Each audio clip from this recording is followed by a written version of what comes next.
వీళ్ళ WhatsApp channel ని follow అవ్వండి ఫ్రెండ్స్. ఎందుకంటే అమెజాన్ లోని మెయిన్ ఆఫర్స్ ఎప్పటికప్పుడు అమెజాన్ ఆఫర్స్ అనే వాళ్ళ ఛానల్లో ప్రోడక్ట్ పోస్ట్ చేస్తూ ఉంటారు. మీకు తక్కువ ప్రైస్ లో దొరకాలంటే వీళ్ళ వాట్సాప్ ఛానల్ ని ఫాలో అవ్వండి. లింక్ డిస్క్రిప్షన్ లో పిన్ చేశారు.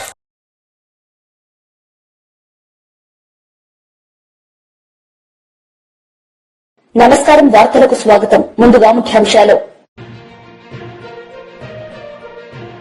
స్వర్ణాంధ్ర 2047 డివిజన్ డాక్యుమెంట్ ను ఆవిష్కరించిన ముఖ్యమంత్రి శ్రీ నారా చంద్రబాబు నాయుడు.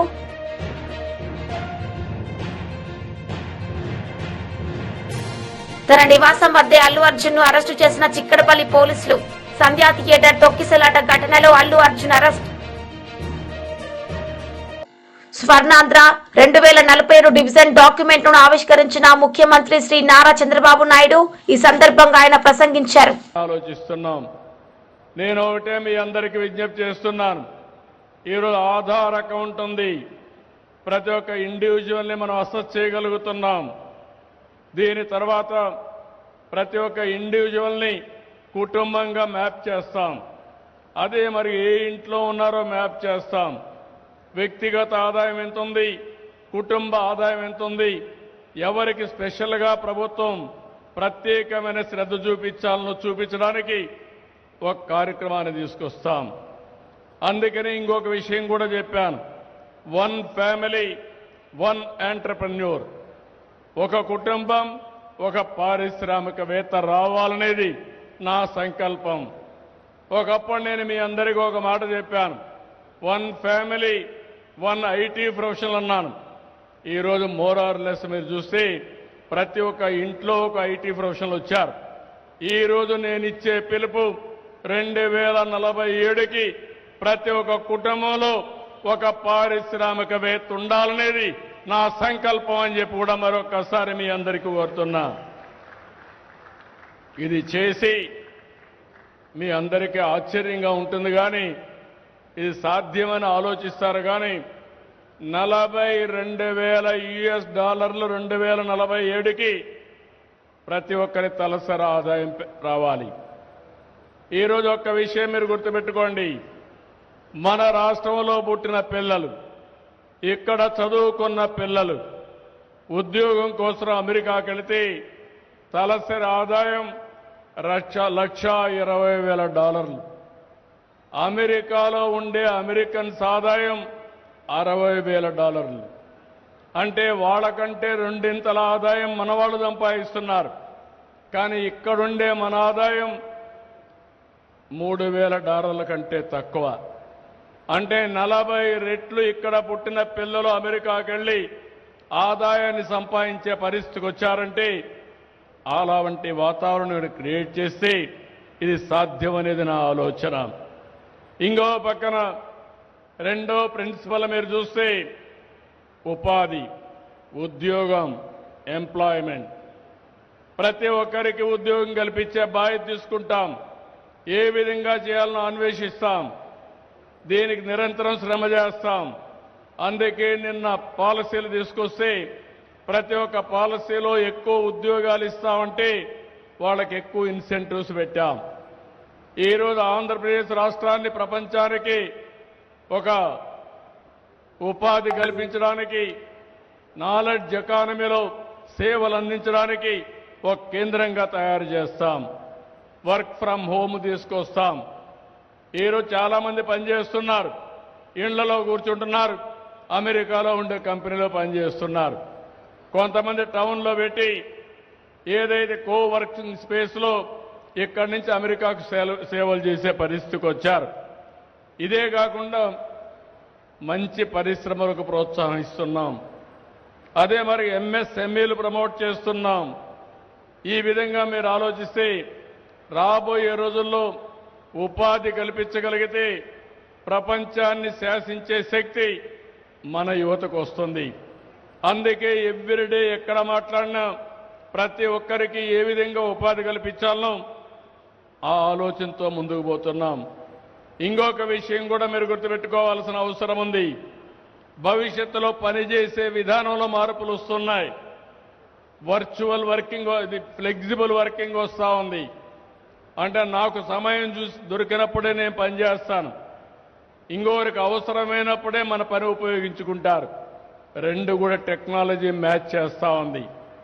ఇప్పుడు రాబోయే రోజుల్లో మీరు ఒకసారి చూస్తే ఫిజికల్గా పనిచేసే వాళ్ళు కూడా గంటల తరబడి పనిచేస్తున్నారు. ఓన్లీ ఒక డ్రైవర్.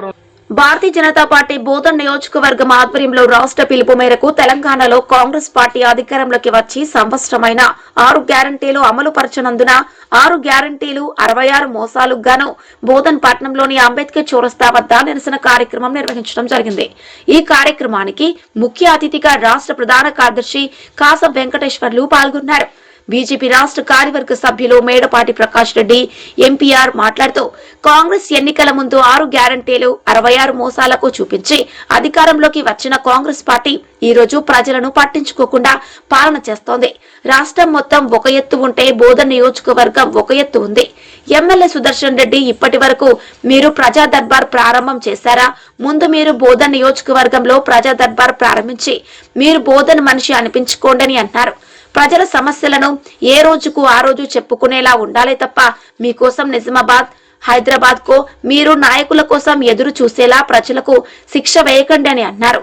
బోధన్లో ప్రజా దర్బార్ ప్రారంభించి ప్రజలకు అందుబాటులో ఉండగలరని కాంగ్రెస్ ప్రభుత్వం ఆటో నడిపే సోదరులకు సంవత్సరానికి 12,000 ఇస్తోందని చెప్పింది. ఫ్రీ బస్సులు పెట్టి వారి కడుపు కొట్టింది. ప్రతి మహిళకు 2,500 రూపాయలు ఆర్థిక సహాయం, రైతు భరోసా, ఇందిరమ్మ ఇల్లు అని చెప్పింది. విద్యార్థి వర్గం తీసుకున్నా ఏ ఒక్క వర్గం తీసుకున్నా కాంగ్రెస్ ప్రభుత్వం నాశనం చేసింది. ఇప్పటికైనా కాంగ్రెస్ ప్రభుత్వం చెప్పిన 6 గ్యారంటీలు అమలు పరచాలని అన్నారు.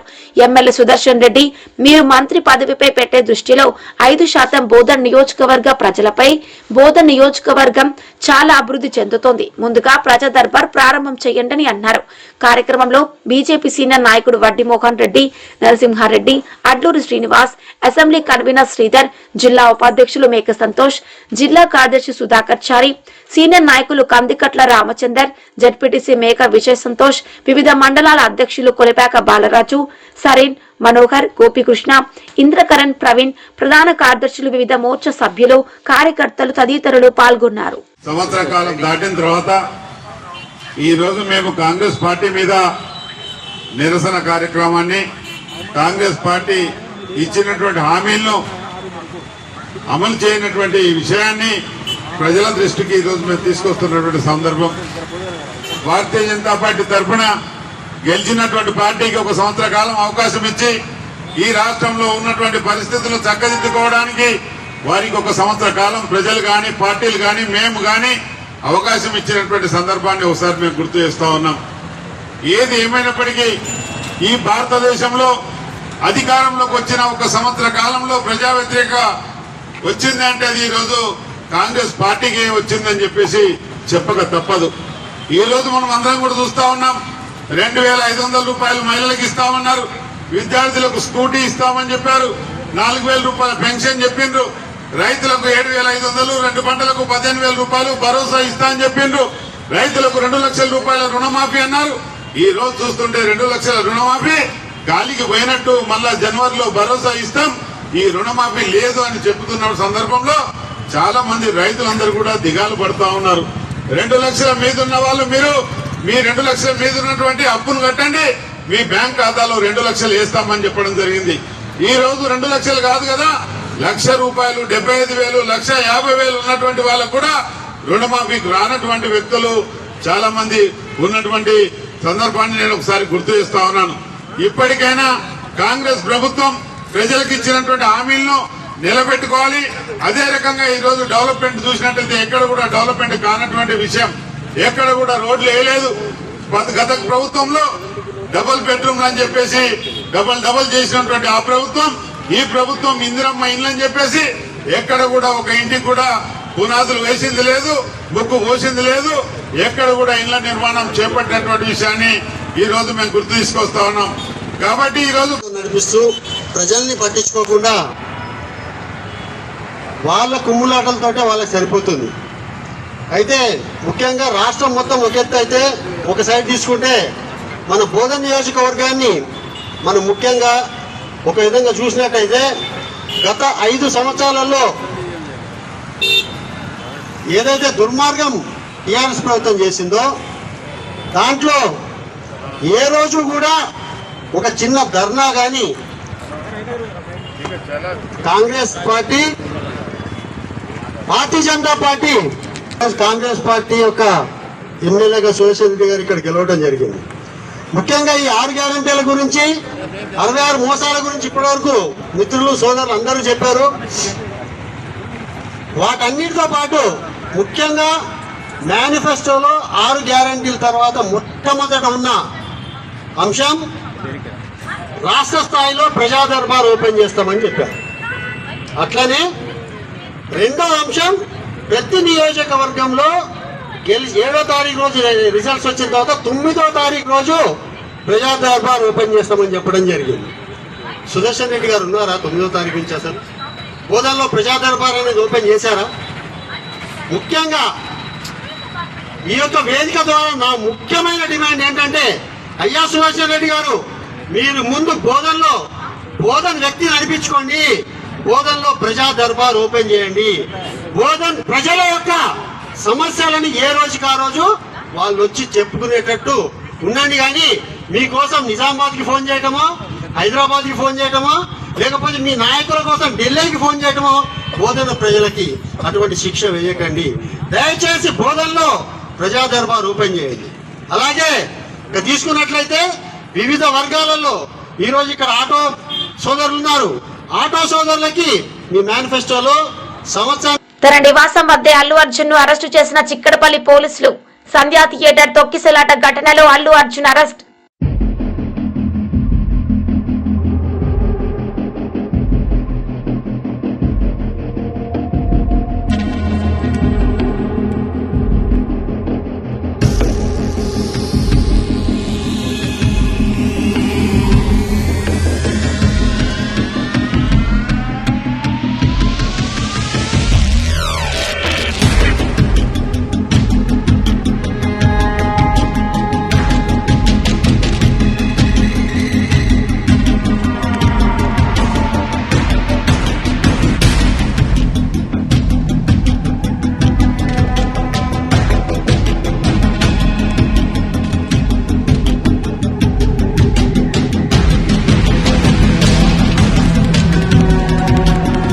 ఎమ్మెల్సీ కవిత మీడియా సమావేశం నిర్వహించారు. ఈ సందర్భంగా పలు అంశాలపై ఆమె మాట్లాడారు. చర్చించాల్సినటువంటి అంశాలు ఏందన్నది ప్రజలతో కూడా పంచుకొని రేపు వస్తున్నటువంటి అనేక మంది మేధావులు ఇతర మిత్రులకు కూడా స్వాగతాన్ని తెలియజేస్తా ఉన్నాము. ఇవాళ మీరు గమనించినట్టయితే ఉమ్మడి ఆంధ్రప్రదేశ్లో ఉన్నప్పుడు మన తెలంగాణ అస్తిత్వం మీద రకరకాలుగా దాడి జరిగేది. అది మన భాషను అవహేళన చేయడం కావచ్చు, మన యాసను అవహేళన చేయడం కావచ్చు, మన దగ్గర కవులు కళాకారులు లేదనడం కావచ్చు, లేకపోతే మన పాటలు కాకుండా మన పాటలను మరిపించేటటువంటి ఇంకొక పాటలను ప్రభుత్వ వేదికల మీద పాడించడం కావచ్చు, మన పండగలను అవహేళన చేయడం కావచ్చు, మన పండగలకు ప్రాధాన్యత ఇవ్వకపోవడం కావచ్చు, మన దగ్గర ఉండేటటువంటి గంగా జమున తహజీబ్ని అవమానించే విధంగా మాట్లాడడం కావచ్చు. ఇవన్నీ కూడా మనం ఉమ్మడి ఆంధ్రప్రదేశ్లో భరించినాం, వాటిని ఫేస్ చేసినాం, వాటిని దాటుకొని ఉద్యమం చేసి ఇవాళ ప్రత్యేక తెలంగాణ రాష్ట్రాన్ని సాధించుకోవడం జరిగింది. ప్రత్యేక తెలంగాణ రాష్ట్రం సాధించుకున్న తర్వాత కేసీఆర్ గారు పెద్దలు ముఖ్యమంత్రి అయిన తర్వాత మరి చిన్నది పెద్దది అని చూడకుండా అది పాలపిట్టైనా, తంగేడు పువ్వైనా, జమ్మి చెట్టైనా, కృష్ణ జింకైనా అన్నీ కూడా అధికారిక చిహ్నాలుగా ప్రకటించుకుంటూ, అట్లానే బతుకమ్మ పండుగ అయినా, బోనాల పండుగ అయినా వాటిని రాష్ట్ర పండుగలుగా ఆనాడే కేసీఆర్ గారు గుర్తించడం జరిగింది. అట్లానే తెలంగాణ సమాజానికి వందల సంవత్సరాలుగా అలవాటు ఉన్నటువంటి మత సామరస్యాన్ని కాపాడడానికి కూడా ఒక పక్క క్రిస్మస్ని ప్రభుత్వ పరంగా చేస్తూ, ఇంకొక పక్క రమదాన్ని చేస్తూ, ఇంకొక పక్క బతుకమ్మ బోనాలు చేస్తూ, మరి అన్ని విధాలుగా కూడా మన గంగా జమున సంస్కృతిని కాపాడుతూ రావడం జరిగింది. మరి ఇవాళ 10 ఏళ్ళు బీఆర్ఎస్ పాలన తర్వాత ఒక రికార్డ్ లాగా ఒక చిన్న మత కల్లోలం కూడా లేకుండా మనం సాధించుకోవడం జరిగింది. ఇవాళ కాంగ్రెస్ ప్రభుత్వం వచ్చినప్పటి నుంచి ఏం జరుగుతుంది? వచ్చినప్పటి నుంచి రేవంత్ రెడ్డి గారు ముఖ్యమంత్రి గారు ఏం మాట్లాడుతూ ఉన్నారంటే, ఫస్ట్ తను మొదలు పెట్టడమే రాష్ట్ర అధికారిక చిహ్నం మారుస్తాను, ఆ చిహ్నంలోంచి చార్మినార్ తీసేస్తాను, ఆ చిహ్నంలోంచి కాకతీయ తోరణం తీసేస్తాను అనేటటువంటి అంశాలు మాట్లాడడం జరిగింది. మళ్ళీ ఏమైందో, ఎవరు బుద్ధి చెప్పినరో పెద్దగా దాని జోలికి పోకుండా అది విరమించుకున్నట్టుగా అనిపించింది. ఆ తర్వాత మళ్ళీ ఏ పండగ వచ్చినా కూడా దాన్ని చేయకుండా, అంటే రమదాన్ పండుగ వచ్చింది దానికి తోఫా ఇవ్వలేదు, బతుకమ్మ పండుగ వచ్చింది మా ఆడబిడ్డలకు చీరలు ఇవ్వలేదు, రేపు క్రిస్మస్ వస్తుంది దానికి కూడా వాళ్ళు ఏమి ఇచ్చే ఆలోచనలో కూడా కనీసం లేరు. అదేవిధంగా మరిగా ప్రభుత్వ వేడుకల్లో పాడుతున్నటువంటి పాటలు చూస్తే నిజంగా కన్నీళ్ళు వచ్చేటటువంటి పరిస్థితి. నిన్న మొన్న పెద్దపల్లిలో కానీ, అంతకుముందు వరంగల్లో కానీ, నిన్న సెక్రటేరియట్లో వాళ్ళు పెట్టుకున్న కార్యక్రమంలో కానీ మనకు సంబంధం లేని పాటలు, అసలు మన తెలంగాణ సమాజం ఆమోదించినటువంటి పాటలు. మరి అంతమంది తెలంగాణలో జానపద కళాకారులు ఉంటే ఒక్క కళాకారుడు కూడా మీకు పాట పాడడానికి దొరకలేదా? ఒక్క తెలంగాణ గీతం, తెలంగాణ సంస్కృతిని తెలిపేటటువంటి ఒక్క గీతం కూడా ప్రభుత్వ వేదికల్లో ఉండకూడదని మీరు అనుకున్నారా అని ఇవాళ మేము ప్రశ్నిస్తూ ఉన్నాం. మరి వాళ్ళు చేసిన కార్యక్రమం ఏంది? తెలంగాణ తల్లి రూపును మారుస్తామని చెప్పినారు. ఎట్లా మారుస్తారండి? ఎందుకు మారుస్తారు? అసలు ఇవాళ అనేకమైన విగ్రహాలు దేశంలో ఉంటాయి. ఒక్కసారి తెలంగాణ ప్రజలందరినీ కూడా ఆలోచించాలని నేను కోరుతా ఉన్నాను. గాంధీ గారి విగ్రహాలు పెట్టుకుంటాం మన ఊరూరా, ఏం జీవం ఉందని పెట్టుకుంటామండి? ప్రేమ ఉంది కాబట్టి మనసు నిండా. మాజీ మంత్రి శ్రీనివాస్ గౌడ్ మీడియా సమావేశం నిర్వహించారు. ఈ సందర్భంగా పలు అంశాలపై ఆయన మాట్లాడారు. ఇక ఈ చిన్న ఫార్ములా 40-50 కోట్లు ఖర్చు పెట్టిన దానికే విచారిస్తున్నాం, ఏసీబీకి పంపుతున్నాం అని భయభ్రాంతులు గురి చేస్తున్నారు మీరు. మరి ఒలింపిక్ నిర్వహించాలంటే ఎంత అవసరమో తెలుసా? ఎన్ని లక్షలు? దాదాపు 2 లక్షల పైన, 2-3 లక్షల కోట్ల ఖర్చు చేయాల్సిన అవసరం ఉంటుంది. 50 కోట్లకే మీరు ఏసీబీ అని పేరు పెట్టిస్తుంటే రేపు ఏ కంపెనీలు వస్తాయి హైదరాబాద్కు? ఏ స్పోర్ట్స్ నిర్వహించడానికి వస్తాయి?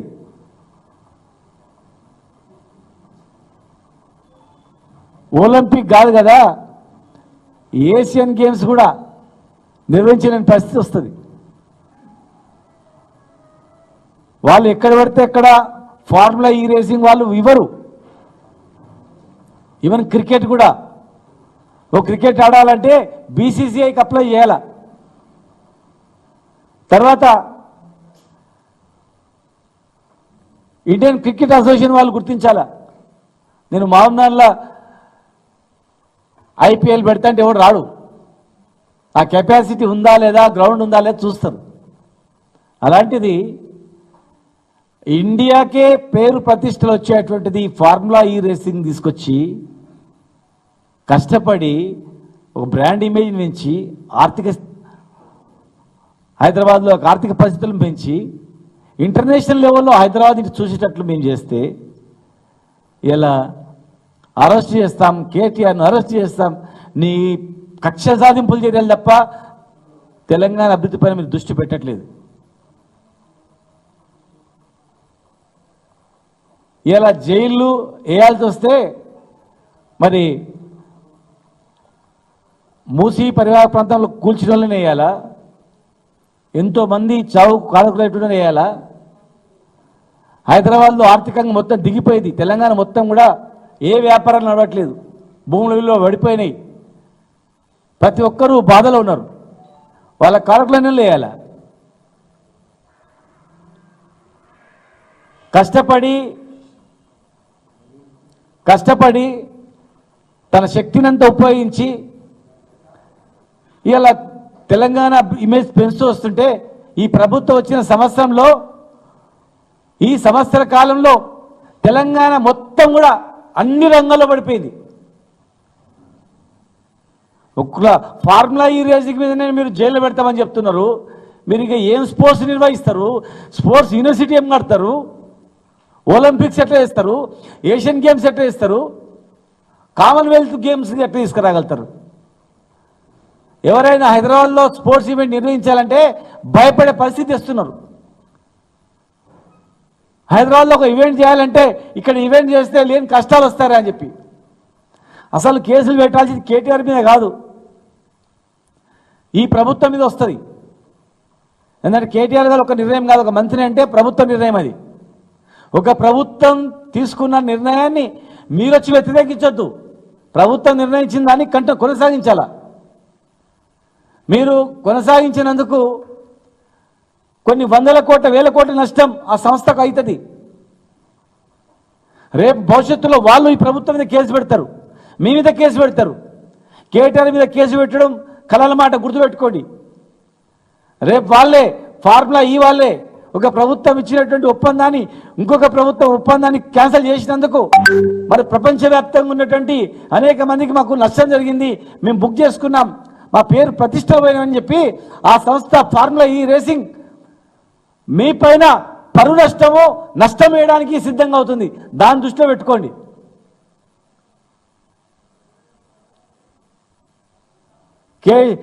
గత ప్రభుత్వంలో నన్ను జైల్లో పెట్టిండ్రు కనుక ఇంకా వీళ్ళని జైల్లో పెట్టాలి అని ఒక కక్ష సాధింపు తప్ప ప్రభుత్వ పరిపాలన మీద దృష్టి పెట్టట్లేదు. దుర్మార్గంగా పరిపాలన నడుస్తోంది. ఒక ఎస్టీలను మీ నియోజకవర్గంలో ఉన్నటువంటి వాళ్ళను బేడీలు వేసుకొని హార్ట్ అటాక్ వచ్చిందంటే బేడీలు వేసుకొని హాస్పిటల్లో ట్రీట్మెంట్ ఇస్తున్నారంటే ఇంత ఘోరమా? దానిలో మళ్ళీ జైలు సూపరింటెండెంట్ సస్పెండ్ చేయడము. జైలు సూపరింటెండెంట్ ఏం చేసిండు? మీ విధానం బట్టి అని చేసిండు. జైలు సూపరింటెండెంట్ను former AP Telugu Academy chairperson N Lakshmi Parvathi సమావేశం నిర్వహించారు. సందర్భంగా పలు అంశాలపై ఆమె మాట్లాడారు. నాయుడు మరి ఈరోజు నిజంగా రైతుల కడగండ్లు ఎంత దారుణంగా ఉన్నాయంటే అకాలంలో వర్షాలు, అకాలంలో వరదలు, వీటి వల్ల పంటకు వచ్చినటువంటి పొలాలన్నీ మునిగిపోయి రైతులు అల్లాడిపోతున్నారు. ఇంతకుముందు పండించినటువంటి ధాన్యానికి గిట్టుబాటు ధర లేదు, ఇంకా ధర తగ్గింది. మా ప్రభుత్వ హయాంలో జగన్మోహన్ రెడ్డి గారి టైంలో టన్నుకి 75 కిలోల బస్తాకి 1725 రూపాయలు. ఎంత చక్కగా అంటే ఆఖరి తేమ ఉన్నా సరే కూడా ప్రభుత్వం కొని వాళ్ళకి న్యాయం చేసింది. ఈరోజు దళారుల వ్యవస్థ ప్రవేశించింది. ఈ దళారుల వ్యవస్థ ప్రతి రంగంలో కూడా దళారులు ప్రవేశించారు. అందులో ఈ వ్యవసాయం ముఖ్యంగా ఈ వరి అమ్మకాల్లో కూడా రైతులు ఎంత నష్టపోతున్నారంటే 300 రూపాయలు నుంచి 400 రూపాయల వరకు రైతులు నష్టపోతున్నారు. అంటే 1725 నుంచి 1300, 1400 కూడా వాళ్ళకి క్వింటల్కి రావట్లేదంటే రైతు నష్టపోతానే ఉన్నాడు. అదేవిధంగా ఇస్తామన్నటువంటి కనీసం గత ప్రభుత్వంలో ఇచ్చినటువంటి 1325 అవి కూడా లేకుండా చేసింది గవర్నమెంట్, 13,250 రూపాయలు. అలాంటిది ఈరోజు దారుణంగా ఈ అన్నమాట ప్రకారం గతంలో ఇచ్చినటువంటి హామీలను కూడా అమలు చేయలేనటువంటి ఒక దుర్మార్గమైన పరిపాలన ఈరోజు సాగుతూ ఉంది. చెప్పాలి అంటే ధాన్యం కొనుగోలు కేంద్రాల ఏర్పాటు మొదలుకొని ధాన్యం సేకరణ వరకు గత ప్రభుత్వం అంటే జగన్మోహన్ రెడ్డి గారి ప్రభుత్వం నిర్వహించిన విధంగా రైతులకి ఈరోజు ప్రభుత్వం ఏమీ చేయకుండా, తెలుసు అతని నైజం అట్లాంటిదే. అతని ఎలక్షన్స్ ముందు మాట చెప్తాడు, ఎన్నికలు అయిపోయిన తర్వాత తప్పుకుంటాడు. ఎప్పుడూ కూడా అతని ప్రభుత్వంలో రైతులు అల్లాడిపోతానే ఉన్నారు. గతంలో కూడా ఎంతోమంది రైతులు ఆత్మహత్యలు చేసుకున్న పరిస్థితి ఇతని ప్రభుత్వంలో, ఉమ్మడి రాష్ట్రంలో కూడా. అదేవిధంగా గత ప్రభుత్వంలో కూడా ఇచ్చిన హామీలు రైతులకు ఏమాత్రం నెరవేర్చినటువంటి పరిస్థితి చంద్రబాబు నాయుడు గారిది. జగన్మోహన్ రెడ్డి గారు వచ్చిన తర్వాతే రైతు భరోసా కేంద్రాల ద్వారా రైతులకు అన్ని విధాలా కూడా ఉపయోగం, అంత మంచి పరిపాలన లేదని ఈరోజు రైతులు మాటికి కూడా జగన్మోహన్ రెడ్డి గారిని గురించి మాట్లాడుకుంటూ ఉన్నారు. అందుకే రైతులకు మద్దతుగా ఈరోజు మా పార్టీ నుంచి అన్ని జిల్లా కేంద్రాల్లో కూడా రైతులకి ఈ ప్రభుత్వం ఇచ్చిన హామీ నెరవేర్చాల్సిందేనో, మీరు ఇస్తానన్నటువంటి 20,000 రూపాయలు ఒక్కో రైతుకి ఇవ్వాల్సిందేనని, దానికి అదేవిధంగా మీరు మద్దతు ధర కూడా ప్రకటించి రైతు నష్టపోకుండా పండించిన ధాన్యానికి పూర్తి న్యాయం చేయాల్సిందే అనే విషయం మీద ఈరోజు మా పార్టీ నుంచి అన్ని జిల్లా కేంద్రాల్లో కూడా ధర్నాలు, అదేవిధంగా కలెక్టర్ కార్యాలయాల ముందు కలెక్టర్ గారికి మెమరాండం ఇవ్వటం, ఈ కార్యక్రమం అంతా కూడా నిర్వహిస్తూ ఉన్నారు. అది ఫెయిల్ చేయటానికి కొన్ని చోట్ల అరెస్టులు, మరికొన్ని చోట్ల అసలు ఈ మీడియానే రానియకుండా జగన్ చంద్రబాబు నాయుడు గారు ఏవేవో కార్యక్రమం అని చెప్పి వాళ్ళందరినీ కూడా బస్సులేసి మరీ కూడా రప్పించుకొని రాత్రిపూట ఎక్కడో పెట్టి, ఈ విధంగా ఎన్నాళ్ళు ఈ విధంగా నువ్వు ఈ దొంగదారిని ఇట్లాంటి ఎప్పుడు కూడా దొంగ బతికే చంద్రబాబు గారిది. ఈ అడ్డదారిలో ఈ విధంగా కుటిలమైన రాజకీయాలతో జరగాల్సినటువంటి పనులు జరపకుండా, ప్రజలకు అందించాల్సినవి అందించకుండా, ఇలా అడ్డదారిలో ఏదో చేసి దాన్ని డైవర్షన్ చేస్తాను అనుకుంటే ప్రజలేమంత అమాయకులు కాదు కదా. నీ డైవర్షన్ పాలిటిక్స్ ఇప్పటికే ప్రజలకు బాగా అర్థమైపోయింది. కష్టపడుతున్నటువంటి వాళ్ళు, బాధలు పడుతున్నటువంటి ప్రజలకి నువ్వెంత నీ మీడియా ద్వారా నువ్వు డైవర్షన్ పాలిటిక్స్ చూపించినా, నువ్వు చాలా గొప్ప పరిపాలన అనుకుంటూ నువ్వు ప్రజల దగ్గరికి వెళ్ళినా కూడా ప్రజలు నమ్మే పరిస్థితి ఉందా? ఈరోజు ప్రజలు అందరూ, అన్ని వర్గాల వాళ్ళు కూడా ఎంత సఫర్ అవుతున్నారు. కడుపులో చల్ల కదలకుండా జగన్మోహన్ రెడ్డి గారి ప్రభుత్వంలో ఇంటికే మరి అన్నీ అందించి పేద వర్గాలను ఆదుకున్నారు. రైతు భరోసా కేంద్రాల ద్వారా ధాన్యాన్ని ఎప్పటికప్పుడు కొనుగోలు చేసి రైతులకు న్యాయం చేశారు. అదేవిధంగా గిట్టుబాటు ధర ప్రకటించారు. ఏ సీజన్లో ఆ పంటలకు తగిన విధంగా పెట్టుబడి సాయం అందించారు. ఇన్ని రకాలుగా మేలు చేసినటువంటి జగన్మోహన్ రెడ్డి గారిని పదే పదే రైతులు తలుచుకుంటూనే ఉన్నారు. ఈరోజు మరి కూటమి ప్రభుత్వం రైతులకు మేలు చేస్తామని చెప్పి వచ్చి ఈరోజు రైతుల నోట్లో మట్టి కొట్టినటువంటి పరిస్థితిని ఈరోజు మనం చూస్తూ ఉన్నాము. నిజంగా ఎంత గొప్ప. తిరుమల తిరుపతిలో భారీ వర్షం కురుస్తోంది. కొండ చర్యలు విరిగిపడే ప్రమాదం ఉండటంతో అప్రమత్తమైన టీటీడీ అధికారులు పాప వినాశనం, శ్రీవారి పాదాలకు వెళ్లే మార్గాలను తాత్కాలికంగా మూసేశారు. భారీ వరదతో మాల్వడి గుండం పొంగి పొర్లుతుండటంతో కపిలతీర్థం పుష్కరిణికి వెళ్లకుండా భక్తులను నిలిపివేశారు.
అంతే మీ బతుకు అంతే ఇంకా.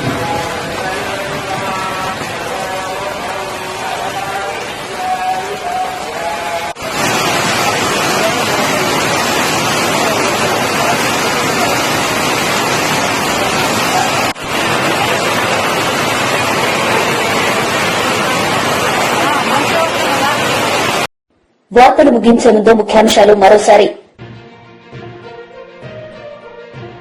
స్వర్ణాంధ్ర 2047 డివిజన్ డాక్యుమెంట్ ను ఆవిష్కరించిన ముఖ్యమంత్రి శ్రీ నారా చంద్రబాబు నాయుడు.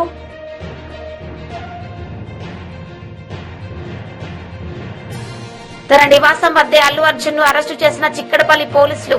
సంధ్యా థియేటర్ తొక్కిసలాట ఘటనలో అల్లు అర్జున్ అరెస్ట్. ఈ వార్తలు ఇంతటితో సమాప్తం. తిరిగి ప్రసారమయ్యే వార్తల్లో మళ్లీ కలుద్దాం. అంతవరకు సెలవు. నమస్తే.